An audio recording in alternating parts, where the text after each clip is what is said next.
Hello everyone, I am Jyoti and today we will again discussing some questions which are helpful for teaching exams.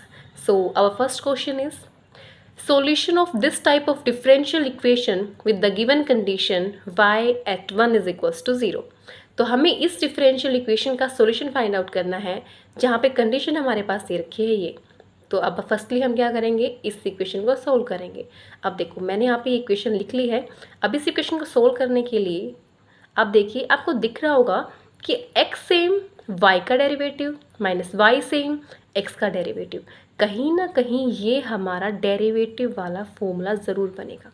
तो अगर मैं इस वाले part में x square से divide करा दूँ और एक्स स्क्वायर से ही मल्टीप्लाई करा दूँ तो कहीं ना कहीं देखो ये पार्ट हमारा क्या बन जाएगा, ये बनेगा हमारा derivative of y by x. ऐसे तो निकालते हैं ना हम, यहाँ पे ये एक्स स्क्वायर सेम रहेगा। देखो derivative of y by x क्या होता है, नीचे वाला जो पार्ट है डिनोमिनेटर में उसका स्क्वायर, नीचे वाला पार्ट सेम और ऊपर वाले पार्ट का डेरिवेटिव माइनस ये वाला ऊपर वाला पार्ट सेम, नीचे वाले का डेरिवेटिव, ये हो गया। अब देखिए अब यहाँ पे भी हम कुछ सिंप्लीफाई करते हैं। हम इस पार्ट के अंदर से एक्स स्क्वायर को कॉमन लेके बाहर निकालते हैं। जब एक्स स्क्वायर रूट से बाहर निकलेगा तो उसकी 1 पावर बच जाएगी and inside part under the root is 1 minus y square over x square. ठीक है, अब देखिए यहाँ से x की पावर 1, यहाँ से ये वाली चीज़ कैंसिल हो गई। अब आगे हमें दिख रहा है कि जो लेफ्ट साइड में जो पार्ट है हमारा, देखिए क्या बचा हुआ है यहाँ पे, x into derivative of y by x is equals to under the root 1 minus y by x का होल स्क्वायर। अब देखो यहाँ पे भी ये y बाई एक्स का पार्ट, यहाँ पे भी ये y बाई एक्स का पार्ट। तो हम क्या करते हैं, हम इस y बाई एक्स वाले पार्ट को एक साइड रख लेते हैं। देखो यहाँ पे हमारा dx भी साथ साथ आ रहा था जिसकी हमें हेल्प होगी अभी, तो इसको नेगलेक्ट नहीं करना है। देखिए आगे क्या लिखते हैं, देखो जो derivative of y by x है इसके साथ जब मैं इस पार्ट को लिखूंगी तो ये डिनोमिनेटर पार्ट में आ जाएगा, root under 1 minus y by x का स्क्वायर। ठीक है, और यहाँ पे क्या होगा, यहाँ पे dx बचा हुआ है और यहाँ पे ये x जो मल्टीप्लाई में था यहाँ पे आके डिवाइड में आ गया। अब मुझे तो फाइंड आउट करनी है y की वैल्यू, क्योंकि मुझे सॉल्यूशन फाइंड आउट करना है हमारी गिवन डिफरेंशियल इक्वेशन का। तो उसके लिए हम integrate on the both side. अब डेरिवेटिव से इंटीग्रेशन हट जाएगा, पर हमारे पास फॉर्मूला होता है कि integration of dx over root under 1 minus x square that is sine inverse x।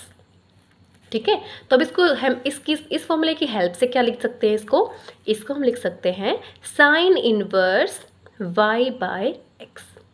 ठीक है, इज इक्वल्स टू, देखो dx by x that is log value of x plus c। यहाँ पे हमारा c क्या है, ये c हमारा क्या है, कांस्टेंट टर्म है। अब देखो हमें सॉल्यूशन फाइंड आउट करने के लिए इस कांस्टेंट टर्म को हटाना पड़ेगा। अब इसको हटाने के लिए जो हमारे पास हमारे क्वेश्चन के अंदर गिवन कंडीशन थी, जैसा कि आपने देखा भी होगा, देखिए यहाँ पे दोबारा दिखाते हैं ये वाली कंडीशन कि y की value at x is equals to 1 is equals to 0। इसका मतलब जब मैं x की वैल्यू को 1 रखती हूँ, मतलब जब मैं इस x की वैल्यू को 1 रखती हूँ तो y की वैल्यू हमारे पास 0 आती है। तो मैंने इस और सारे पार्ट को सेम रखा, इज इक्वल्स टू x की वैल्यू मुझे क्या रखनी थी, यहाँ पे 1 रखनी थी, log ऑफ 1 प्लस c।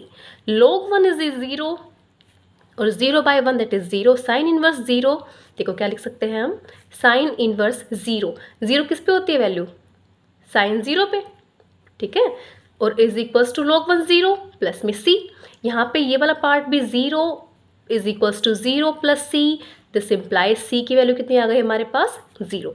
अब इस c की वैल्यू जो 0 आई है हमारे पास, इस 0 वैल्यू को हम इस इक्वेशन में पुट कर देते हैं ताकि हमारे पास जो रिमेनिंग इक्वेशन बचे वो विदाउट द कांस्टेंट टर्म हो और हम अपनी डिफरेंशियल इक्वेशन का सॉल्यूशन इजीली फाइंड आउट कर सकें। तो देखिए जब मैंने इस इक्वेशन के अंदर c की वैल्यू को 0 रखा तो क्या आया मेरे पास, sine inverse y by x is equals to log x plus 0। ठीक है, अब देखो साइन इनवर्स है, अगर मैं साइन इनवर्स को इधर लेके आती हूँ तो क्या बनता है हमारे पास, y by x is equals to sine of log of x।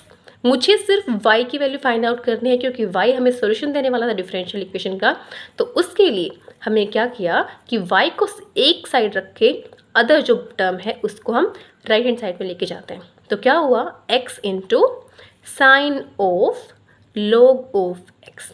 देखिए हमारे पास अब जो ये टर्म आई है ये विदाउट कांस्टेंट है और हमें y की वैल्यू भी दे रही है। तो यही है हमारा वो रिक्वायर्ड सॉल्यूशन जिसको हम फाइंड करना चाह रहे थे।